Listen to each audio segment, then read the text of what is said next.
Welcome to our webinar on Rethinking Social Compliance in ESG. I am Siu Yin, your host for today. Our speaker for today's webinar is Shami Singh, Head of Social Internal Supplier Audit at BSI. Shami has been with BSI since 2001 and has led social audits and training globally since 2006. With international experience and active roles in CSR and social compliance forums, Shami brings expertise in human rights, ESG, and global buyer expectations, grounded in a practical, people-focused manufacturing perspective.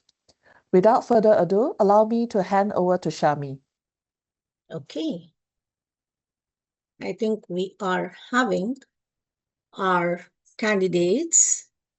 Okay. Well answered. I see everyone is so clear, crystal clear on what a social compliance audit is all about. Very correctly said, a social compliance audit focuses on the people in the facility, in the organization which is being audited. And the audit is about their human rights, their labor rights, and the workplace conditions under which these people work. Let us understand the subject going to this video on the market challenge.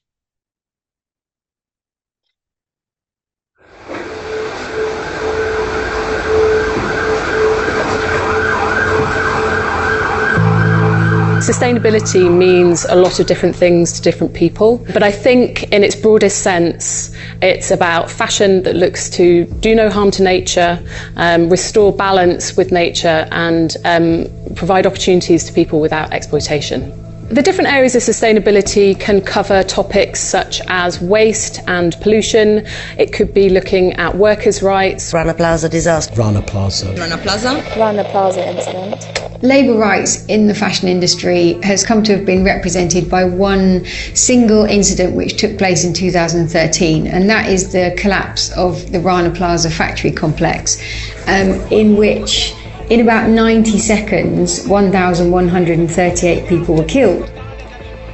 The story of Rana Plaza hit the headlines and galvanised millions of ordinary people to have to start to question and how are they responsible and what is their involvement in this industry which has led to so many deaths. And of course those deaths occurred because people were working in highly hazardous environments, are working in factories with no safety regulations, rampant issues around sexual violence and sexual harassment.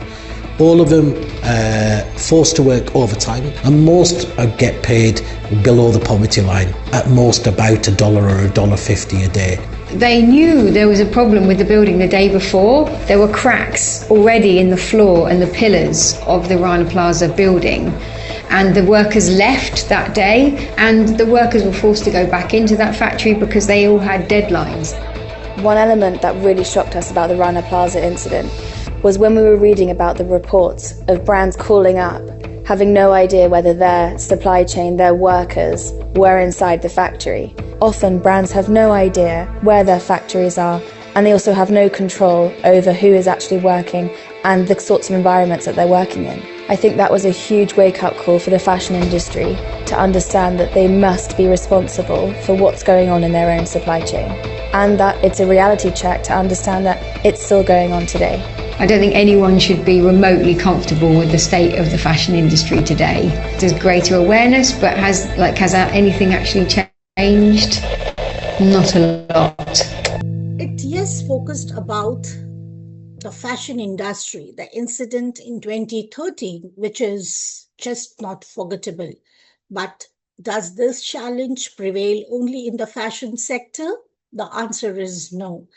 It prevails in different forms, different stories, but it is all across. And is this challenge solved? Is it sorted out? Today we are in 2026, and the answer is no. The struggle is still on to address the challenge. Why? Because some underpinning causes still prevail, and we will learn and discuss more about that as we move forward with these slides. So let us move to the next polling question, which is on who drives social audits. Okay, so we can have a look at how many have answered and what's the right option. Yes, it is all of the above. The drivers for social compliance audits are the brands, buyers, retailers, the regulators, the investors, the customers, consumers want to know the product they are buying, the services from whom they are taking. Are they processed through exploited hands? Are the people involved in the making of the product enjoying their human rights, their labor rights? Are they working in the right work environment? So it's all of the above as the correct answer. So the drivers list is huge. Yes, so the ask for ensuring that, yes, people are not exploited is huge and comes in from many aspects. So with this, let us have a look at the size of the market for social audits. It's growing. It's growing at a fast rate, at a rate of 17% CAGR. And if we split this amongst the regions, the Americas, the Asia Pacific and the EMEA, yes, Asia Pacific has the highest contribution or has the majority. But again, Americas comes in next by a difference of just short of 10%, followed by EMEA, which is again short of by next 13%.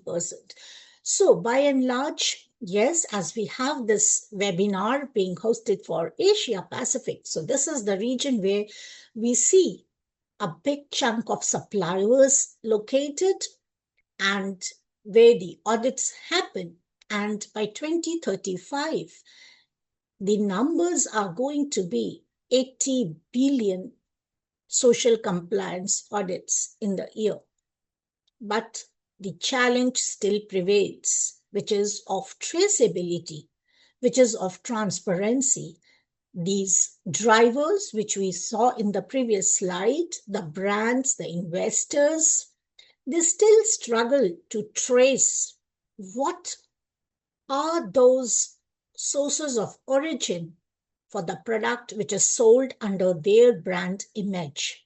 Yes, so they fear the challenge of market image.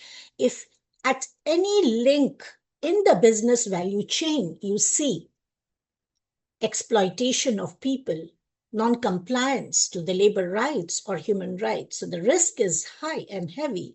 And what really needs to get unlocked is being able to transparency and being able to trace the business units in the entire value chain. Next comes in skilled auditors. Are they sufficient? No. We see 80% of the audits being outsourced. This is again a market challenge which audit firms are tackling. And the final one, what you see, there's so much of duplicacy of audits because every stakeholder does not have confidence in the type of audit which has been delivered and executed. And so different asking customers, brands, retailers would demand for the audit against their code, which comes in with the cost. So yes, though they started years back, though the numbers are increasing at a fast rate, the challenge is still there and there is need for real-time monitoring. Monitoring of what? Monitoring the extent of compliance, the extent to which this intent of taking care of people flows down the chain in the business value. So as we see, there are so many social audits happening.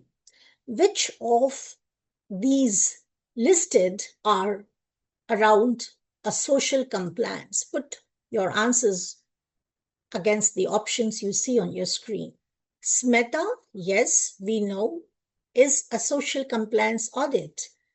Amphory, yes, it's audit BSCI or AMFORI is also a social compliance audit. SA 8000 is, RAP is, RBA is. So the right answer is all of the above.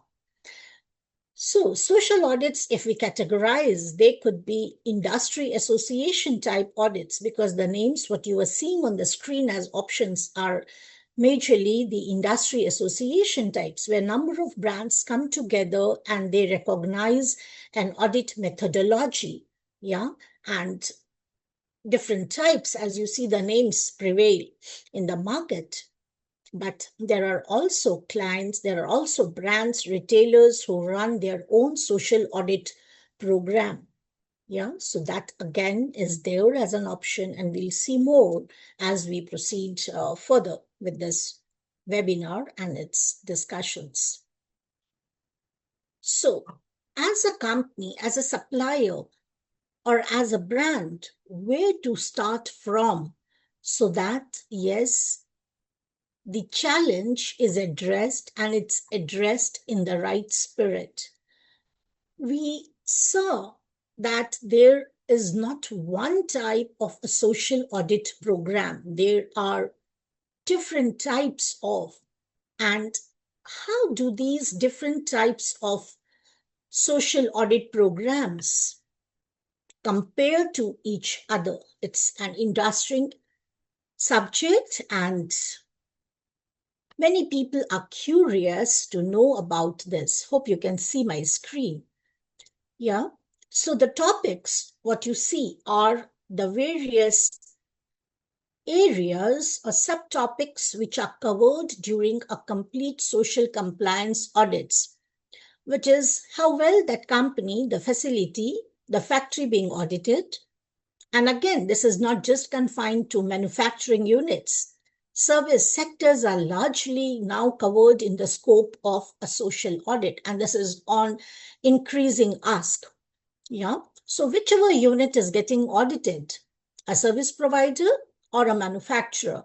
So what's the extent of compliance to law of the land? Is their business registered? Do they have a license? Do they have the license to operate with the number of people? Do they have that approval to use migrant workers if they are using? And do they have the consents? Yeah, do they have the approval to use the electricity? Do they have that no objection certificate from the fire department, and so on? So legal compliance is, yes, a key component. Then comes in occupational health and safety. We saw the incident of Rana Plaza, where, yes, we heard one of the stakeholders saying there were cracks in the building. Even a day before, people had run out of the factory premises, but they were forced to get back to work because there were lots of orders pending. So this shows that, probably there was not that transparency. The factory owner or the managers had not escalated this risk, this challenge, this problem with their buyers, with their customers. They had they done so, had they taken the extension of delivery, probably this incident could have been avoided with lives saved for many. But this was not done. Why? Because that was the time probably when the concept of having the transparency and traceability was not prevailing. Yeah, the suppliers, the units thought as to if they do not meet that deadline of delivery, they will lose their further business. They'll put their further orders into risk. And so, keeping quiet, working in silo, they took that challenge. They forced their people to get into that factory, which was not fit, which was not having that right workplace health and safety arrangements. And we saw what was the outcome. So yes, what are the occupational health and safety hazards and what system is in place to address is one of the key topics. Next, it talks about child labor. And you know what you see across different audit programs. BSI has its own social audit program. We'll talk about it later, but this, again, we talk about House Meta, social audit program of SEDEX, SLCP, RAP, RBA, BSCI. We have just listed a few, which are the very well-known industry association social audit programs, how they cover, we see, most of the audit program covers each topic as I'm talking around these topics, but still we see one or two are more well-known, more in demand, more in ask in the market. And what are the reasons? We'll dwell more on that. So continuing on the topics, yes, a social audit would look into, is the company, is the facility using child labor or using young workers? And if so, the young workers again can be used under certain controlled environment. Is that being complied to? Is there forced labor? Are there arrangements? Is there policy, processes in place to ensure that there is no forced labor? People work voluntarily. Yeah, people are not forced to work against their wish, and the company or the management is not using ways to push people continue working, like retaining their property papers, retaining their original passports, the documents in original, which will force a worker to continue working. Yeah, are they forced to work overtime in the night shift and so on? Do the workers have an agreement in place, clearly understanding what will be the terms and conditions of employment, including the hours they have to put in? Is the law of the land related to working hours implemented? Are workers clear that, they would be working in a shift of how many hours? And do they end up working 48 hours in a week or more? Do they get a weekly off, which is total 24 hours of break, having worked after every 7 days of working? Yeah. Are they entitled to their own leaves, sick leaves? So what protocol, what policies, procedures are in place which ensure that these topics and areas are well implemented? And again, during the audit, the auditors look at the compliance and the extent to it where the audit is happening. But think about the customer, the asking client, the brand. If we talk about, say, McDonald's, or if we are talking about Volkswagen, or if we are talking about Apple, Amazon, example, for them, yes, every player in the value chain needs to comply to this. But the challenge prevails. Maybe it is at top first level, top second level of supply chain, but down the line, they themselves do not have visibility. And that remains, and that is where we need to start rethinking how to have that ensured and how to have that addressed.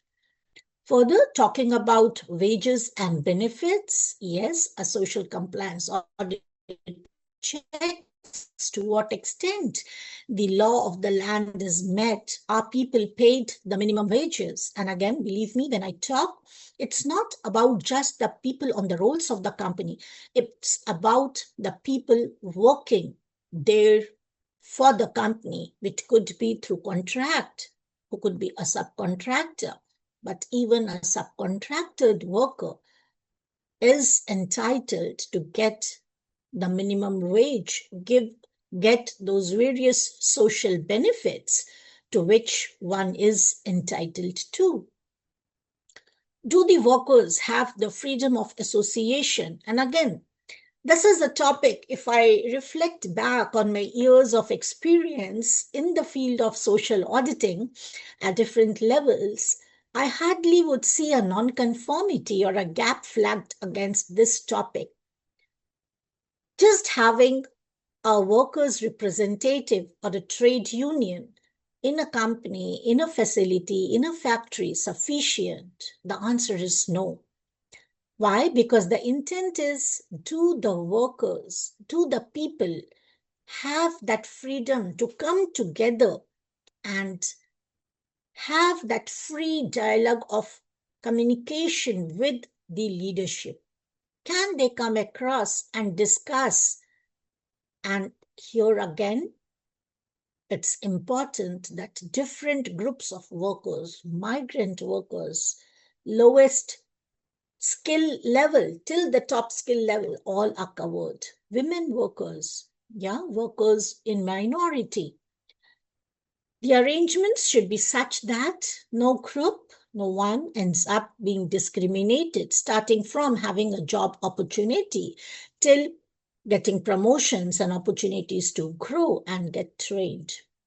There should be proper management system. As I talk across these topics, it should not be the arrangement that some records are maintained, some documents are put in place to show to the audit team, and the auditor just ticks the box saying, fine, they have been demonstrated.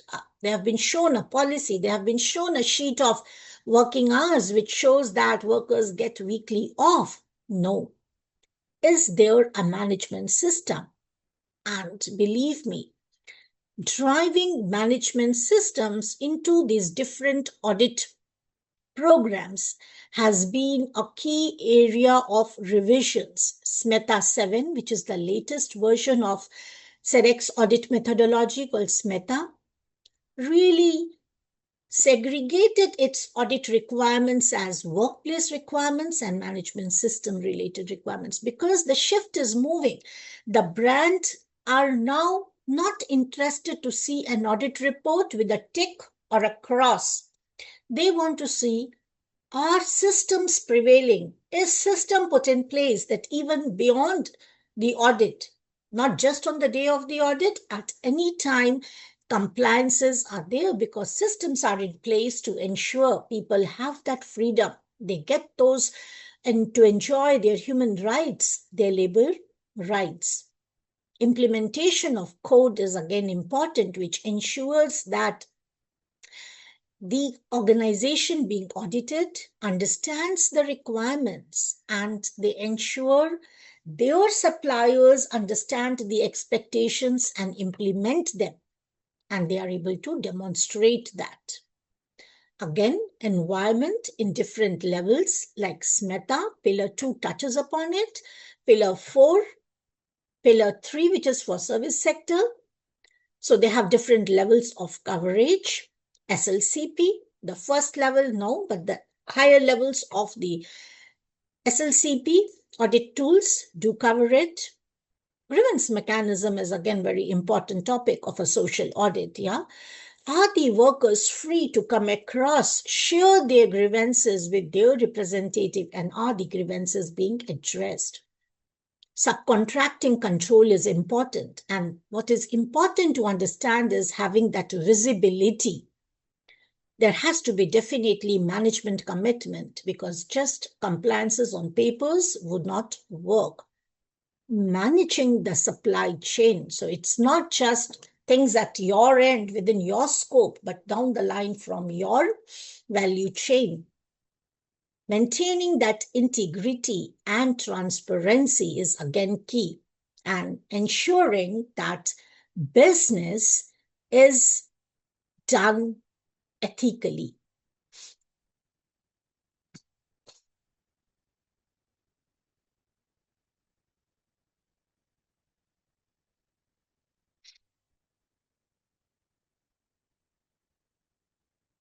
So,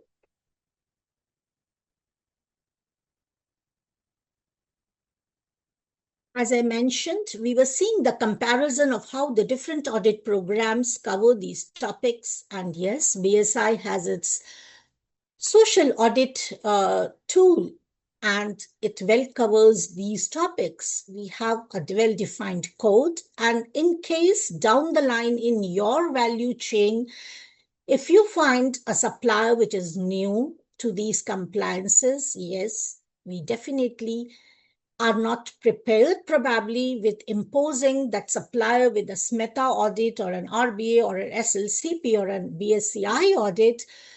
BSI's social audit could be a good starting point. And what's the beauty and what's the good point around this audit checklist is it focuses on risk. Yes, the company needs to have a management system, but has the organization identified risks around using forced labor, risks around discrimination, the various topics, and how or what systemic arrangement is to address these risks. So it well covers and it helps the audit team also to focus on the risks which prevail in that industry sector, which prevail in the geography, which is being where this company is placed and where the audit is being delivered. So how does a social compliance journey look like? If we talk about you as an organization, you need to ensure social compliance because yes, this is the demand from your investors or your customers, the brands you work for.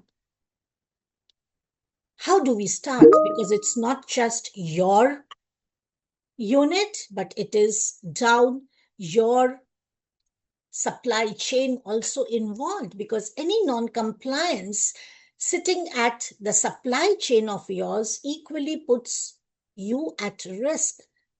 And if yes, you are in business with other regions in Americas, Europe, you could be penalized because we have so many regulations coming around.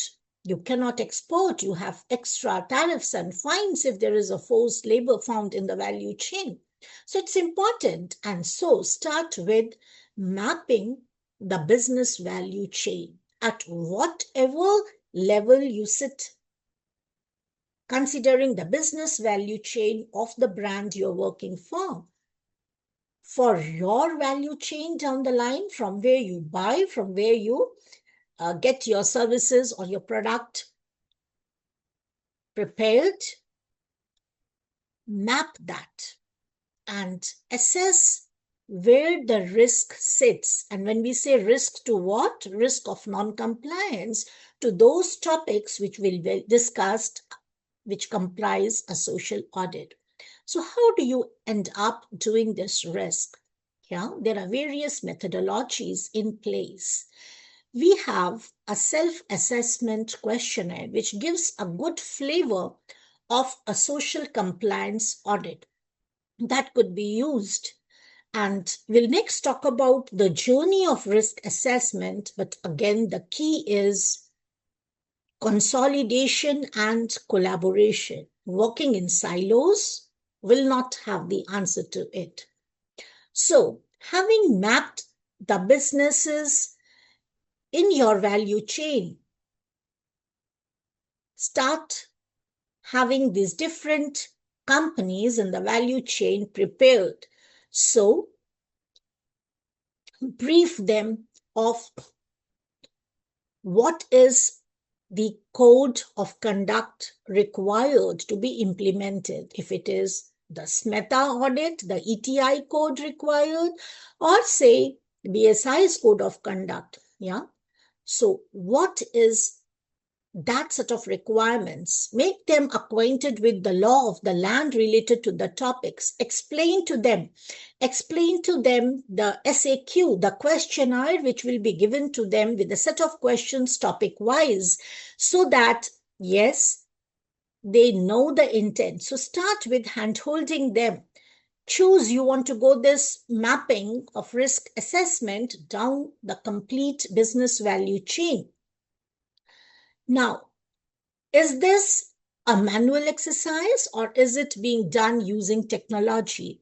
BSI has a tool, a platform called BSI Connect, where, yes, we give access to the client with its suppliers who would be covered under the scope of risk assessment.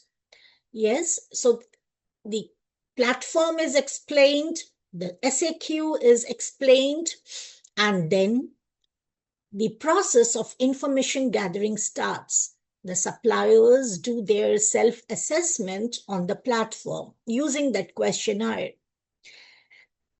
And an initial score is generated. The asking client has a look at the scores. They may not be aligned to the scores. They may want some topic to be further validated. So BSI comes in here with its auditor who could validate a topic or the complete set of self-assessment done. And this could happen maybe down the line for your fourth tier of supply chain, or maybe suppliers located in a particular geography, say Myanmar, or say Cambodia, or say Thailand, India, depending on what is the risk score. And to this self-assessment, we further integrate our market intelligence using our tools like Screen, and our final risk score is generated. The audit report could be shared manually, and if it is a platform used, yes, the client gets access to various dashboards. First of all, you could see which of your suppliers have completed, what is the progress in their self-assessment, what are the scores topic-wise, area-wise on health and safety, on training, where do they stand?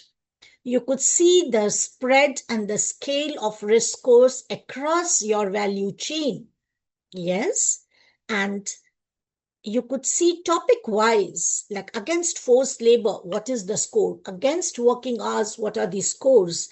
Yes, and again, as the audit team validates or as the supplier does its self-assessment, what are the topics and the subtopics shown as conforming, partially conforming, or non-conforming, and even some areas could be not applicable. So this gives a real-time access, and this access could be given to your further asking clients, your investors, and your different stakeholders demanding for social compliance, and they can see. But this is again in your hands to control whom to give access to this data. Otherwise, it could even be for you to see, have visibility of that data and take the next step of actions. What are the benefits? It gives immediate access to executive-ready insights, helping you take remediation actions, preventing operational failures, and you could see where the risk sits. You can prioritize training programs, capacity building at your own site, maybe of your supplier site, your contractor site. Yes, it provides trend analysis, help you benchmark, and even it gives good visibility if you want to your stakeholders. So this is in a summary, and I'll pause here. And before I get further into, having attended a recent seminar, rather an annual event on social compliance, where we had various brands, retailers, scheme owners come and attend. Yes, the challenge expressed was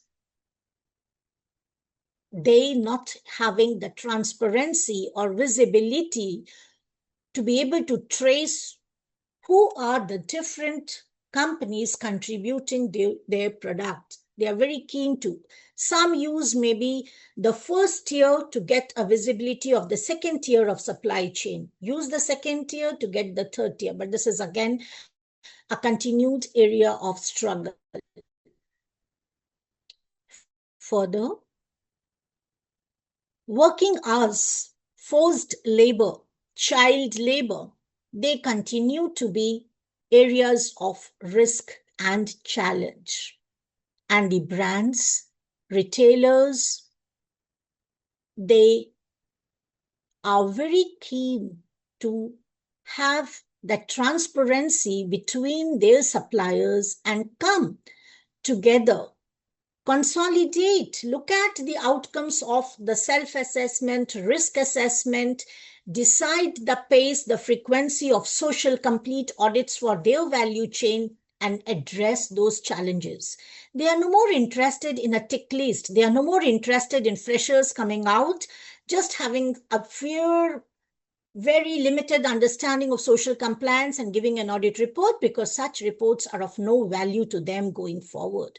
They really want to understand if they themselves are getting a cause, because yes, in the past we have seen that these buyers also, they had their teams working in silos, where their procurement team put the pressure of delivery, giving the orders with last minutes, pushing the workers to work overtime in their suppliers' end. The compliance team pushed on the compliance, not overtime, without voluntary being offered. So they realized that yes, they cannot continue to work in silo, and they cannot let their suppliers work in silo. All have to come together and collaborate to address the issue, because social compliance audits, sustainability audits continue to be, but still we hear stories of exploitation. We see those media about those incidents in the factory. We still see global warming. We still see those climate changes, and the real meaning change has to happen.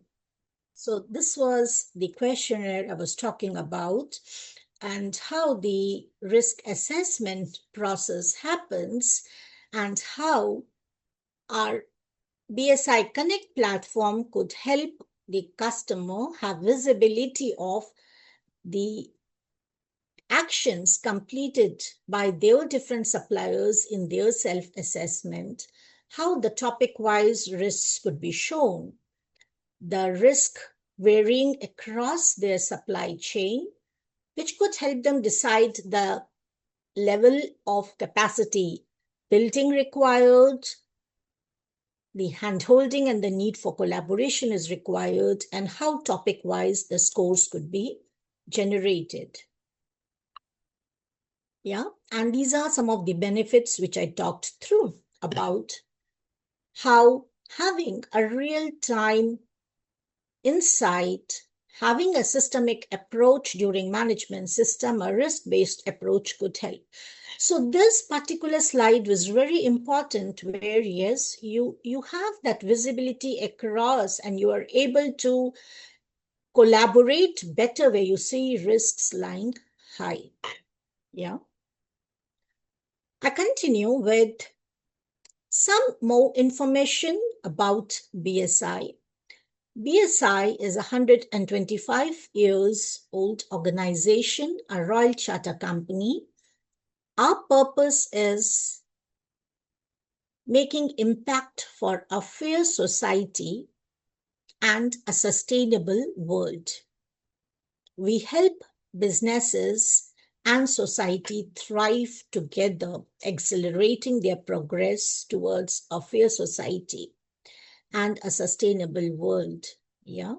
Our mission is clear. We want to be agents of positive change, collaborating with clients, stakeholders, communities. Yes, we could be the one to trigger that collaboration I talked about in my previous slides. We have 4 divisions as an organization: a knowledge division, which creates the standards, a differentiator of BSI.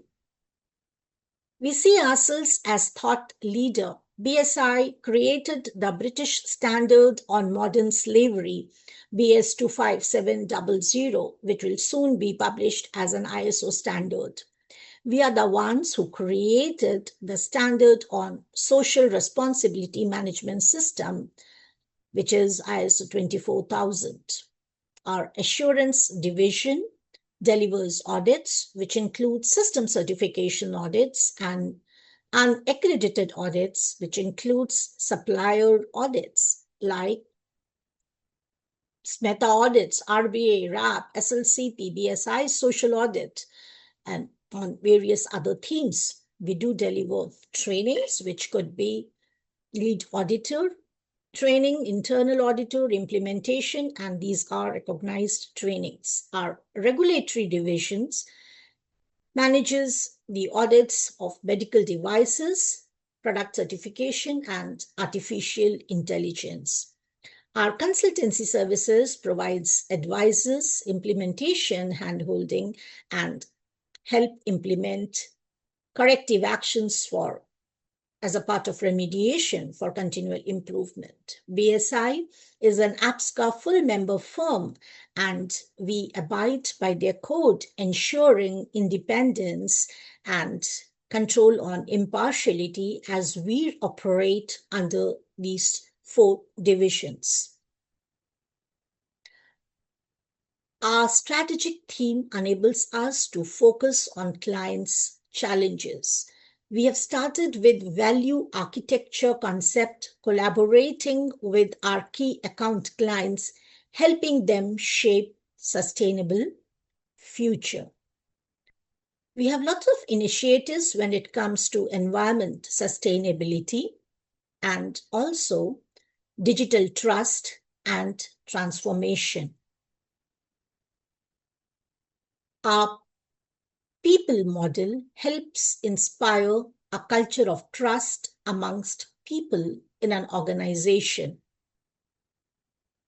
Founded in 1901, having 6,674 colleagues, we have served 80,000 clients across 195 countries. In 2024, we trained 164,000 clients, and the audit dates we delivered in 2024 are 242945. This data needs to be updated, but we are moving steadily at a good pace of growth rate. With this, I'll pause and hand over to Sue. Thank you so much, Shami, for your very insightful sharing. We did receive a few questions prior to the webinar and also during the webinar itself. One of the questions we received during the webinar is, do you have any recommendation to transition from plain EHS to ESG approach? Okay, so when it comes to the data, yes, the data comes in from the insights shared and well received during those events, annual meets of different scheme owners who collaborate with different brands. And yes, because ESG is backed up by regulators, it's mandated for businesses involved in EU to be implementing, and there are very well spelled out timelines. So yes, it's always our privilege, but not just a good to have, but a mandated to go for ESG implementation and its pillars of social, environments, and governance. Governance is important because just a tick list and records to show is not what is needed. It's important to have a control over it. So this is what is the ask. And yes, data is hard proving, and this is forming the basis why these different scheme owners who drive the market are updating and revising their audit checklists and their audit codes. Thank you, Shami. The next question is, you mentioned there's a shift from enforcement to education in social compliance. So what are some practical examples on how companies can successfully embed this mindset across their supplier base? Yes, again, a great question. I would say start by mapping the supply chain, map your value chain, and start with capacity building. Share within the value chain, what is the intent of this code? Why are they required to ensure no child labor, no forced labor, those different topics? Only when they understand and why that they need to understand and implement it. What is the risk behind it? They may ultimately be out of business. They will not continue to be a resilient business if they choose not to run at the pace. If they choose to just be left behind and watch till forced, you would be left out of business. To be there, to be resilient, you need to join. So you need to understand and do the implementation in the real sense. And for that, yes, identify where do you sit when it comes to risk assessment.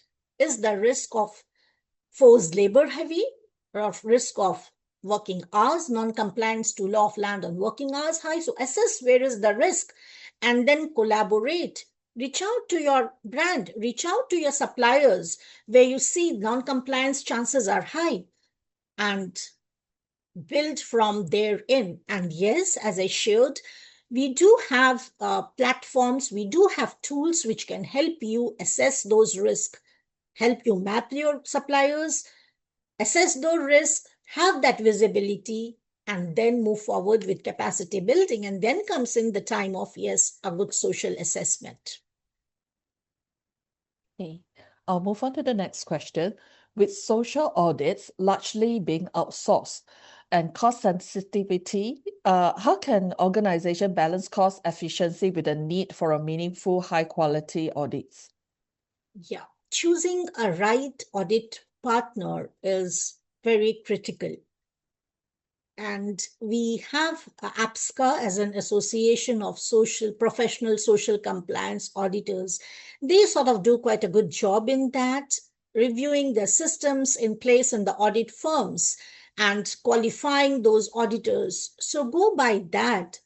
And yes, you could even have, in case you have the capacity, look into the profiles of auditors. They really need to have that understanding and experience of social auditing. They need to have the understanding of a management system approach, auditing based on risk approach. So use a firm which has those set of experienced auditors. Use them. And of course, these audits, the audits delivered by experienced auditors, recognized audit firms, reputed firms, will help you deliver value-added, impactful audit reports. And once you have that audit report, do not just leave that. Look at the non-conformities, work, ask for hand-holding to address those non-conformities from the root cause to remediate. Yeah, and that could call in for collaborating. BSI could step in to collaborate, or maybe, you as an organization leading this could be the nodal point to help collaborate amongst the different players so that those risks are addressed. And if this approach is followed, your stakeholders will accept the audit report, will not ask for repeated audits or audits against their own methodology.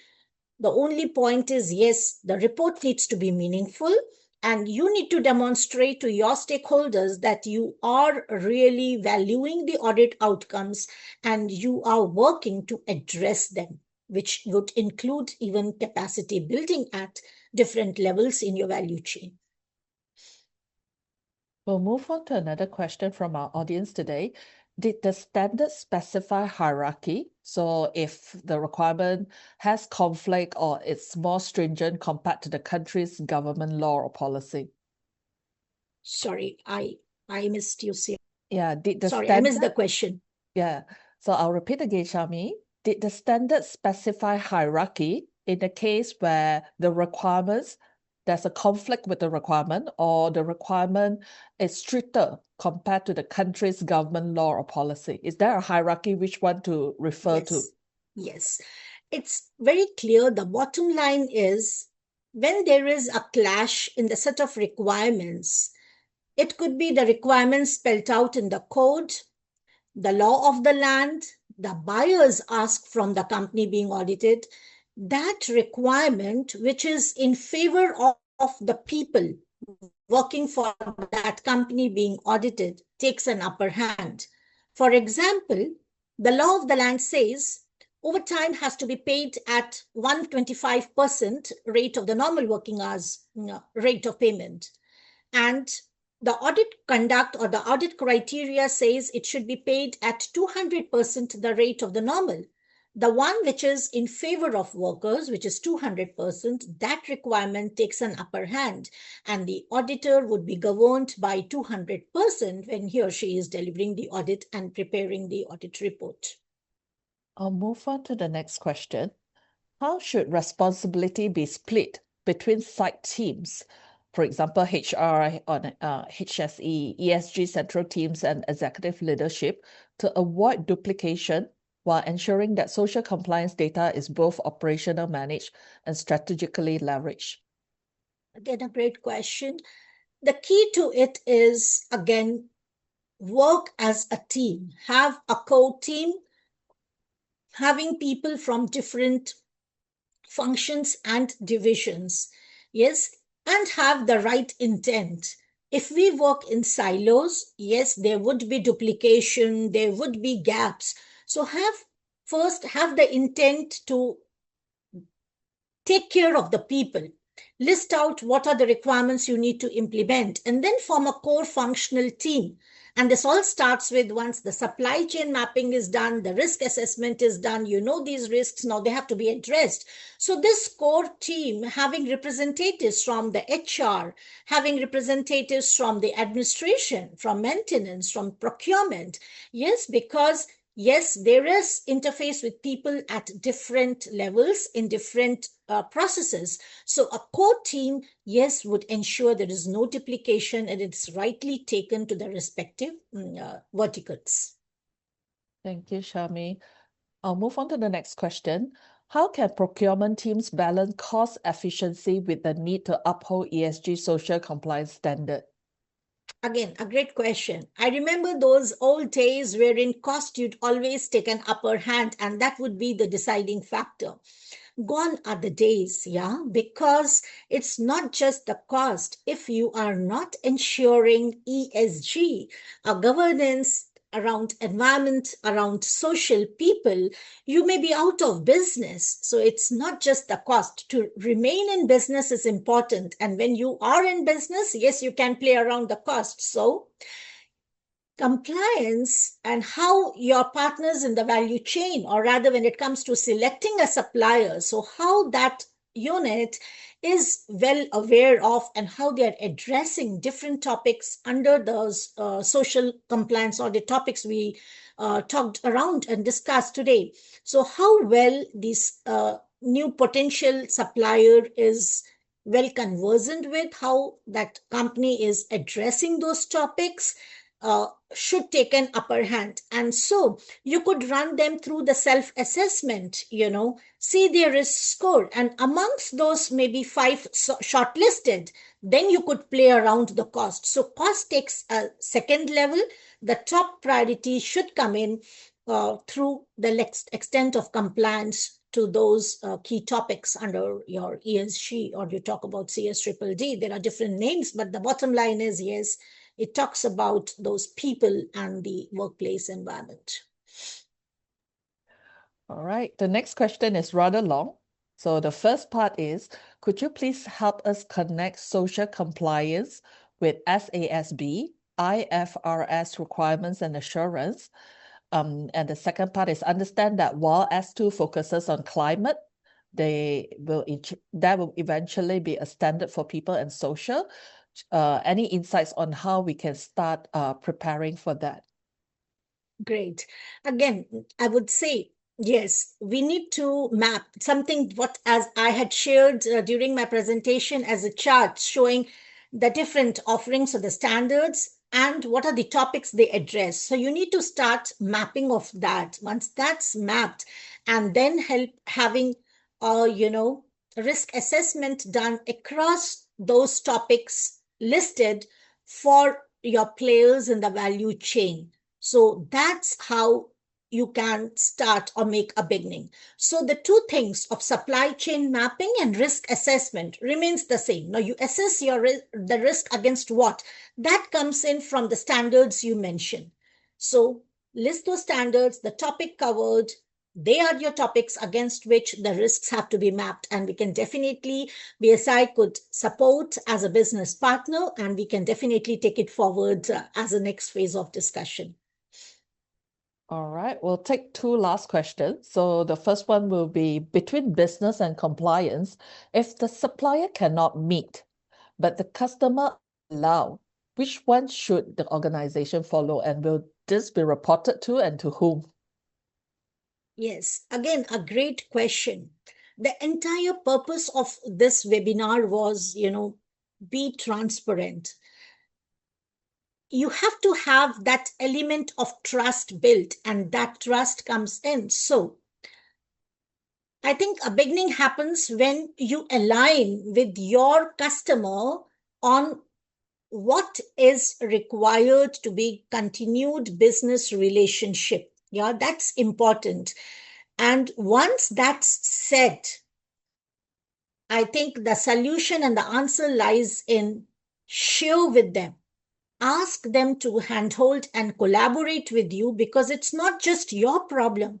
It's the problem of the business value chain. It's the problem of the industry and the sector. And alone, one player cannot do anything. Remember, go back to that video which we saw in this webinar. They knew there were cracks in the building. Had they been open to, and again, gone are the days when, you would say, better hide, better let it not be open till something happens. Do not wait for that. Get into regular discussion with your clients, share the risks with them, reach out to them for support, and work to address a challenge collaboratively. That's what is the need, because the brands are seeing the risk to their image. They are struggling to see that transparency and traceability, and they will welcome you open-handedly if you follow that approach. And this comes in from the brands speaking and sharing in various forums. Last question. We have a few more, but we can respond to that via email after the webinar. So the last question is, you highlighted the need for real-time monitoring in the value chain. How realistic is this today, and what capabilities must organizations build to move in that direction? Great question.